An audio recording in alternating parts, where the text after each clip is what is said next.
উপর থেকে ময়লা পানি ফেলাইছে, হেদায়েত দান করুন। ঢাকা ৮ আসনের নির্বাচনী উত্তাপের মধ্যে এক অনাকাঙ্ক্ষিত ও বিব্রতকর পরিস্থিতির শিকার হয়েছেন জাতীয় নাগরিক পার্টি এনসিপির প্রার্থী ও দলের মুখ্য সমন্বয়ক নাসির উদ্দিন পাটোয়ারী। শুক্রবার সন্ধ্যায় সিদ্ধেশ্বরী রোডের মৌচাক এলাকায় গণসংযোগ ও পথসভা চলাকালে তাকে লক্ষ্য করে ডিম ও নোংরা পানি নিক্ষেপ করার অভিযোগ উঠেছে।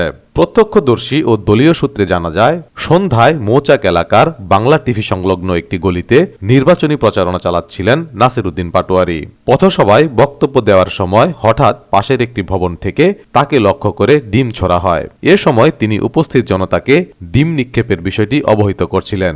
সবার মাথার উপরে পচা ডিম নিক্ষেপ করা হয়েছে। ঠিক সেই মুহূর্তেই উপর থেকে ফের তার উপর নোংরা পানি ঢেলে দেওয়া হয়। সামাজিক যোগাযোগ মাধ্যমে ছড়িয়ে পড়া এই ঘটনার একটি ভিডিওতে দেখা যায়, এমন আচরণের মুখেও বিচলিত না হয়ে নাসির উদ্দিন শান্তভাবে প্রতিক্রিয়া জানাচ্ছেন।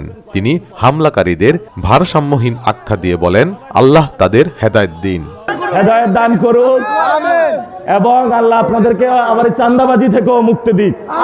এনসিপির নির্বাচনী মিডিয়া উপকমিটির প্রধান মাহবুব আলম ঘটনার সত্যতা নিশ্চিত করে জানান, পরিকল্পিতভাবে একটি নির্দিষ্ট রাজনৈতিক গোষ্ঠীর উস্কানিতে এই ন্যাক্কারজনক কাজ করা হয়েছে। নোংরা পানি ও ডিম নিক্ষেপের পর অপ্রীতিকর পরিস্থিতি এড়াতে আমরা দ্রুত ওই এলাকার কর্মসূচি শেষ করে পরিবাগে চলে আসি। তবে এই ঘটনায় নাসির উদ্দিন পাটোয়ারী শারীরিকভাবে কোনো আঘাত পাননি বলে তিনি নিশ্চিত করেন। নাসির উদ্দিন পাটোয়ারীর দাবি, তার নির্বাচনী জনপ্রিয়তা ঈর্ষান্বিত হয়ে প্রতিপক্ষ গোষ্ঠী এমন অগণতান্ত্রিক পথ বেছে নিয়েছে। এই ঘটনার প্রতিবাদে নেতাকর্মীদের মধ্যে ক্ষোভ দেখা দিলেও নির্বাচনী প্রচারণা অব্যাহত রাখার ঘোষণা দিয়েছে জাতীয় নাগরিক পার্টি।